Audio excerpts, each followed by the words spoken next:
یہ پاکستان کے سابق نگران وزیر اعظم معین قریشی، یہ پاکستان کے وہ اکلوتے وزیر اعظم تھے جنہیں امریکہ سے امپورٹ کر کے لایا گیا، تو ان کے پاس یہاں کی سٹیزن شپ تک نہیں تھی۔ پھر اسی روز ان کا شناختی کارڈ جاری ہوا جس پر وزیر اعظم ہاؤس کا ایڈریس لکھا گیا۔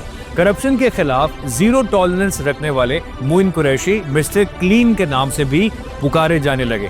شیخ رشید معین قریشی کا واقعہ بیان کرتے ہیں، جب نگران حکومت بننے والی تھی تو شیخ رشید نے دیکھا کہ ایک پتلی سی شیروانی اور اچکن تیار کروائی گئی۔ شیخ رشید نے پوچھا کیا کوئی لیڈی پرائم منسٹر بننے والی ہیں، تو سرتاج عزیز بولے نہیں، معین قریشی امریکہ سے آ رہے ہیں۔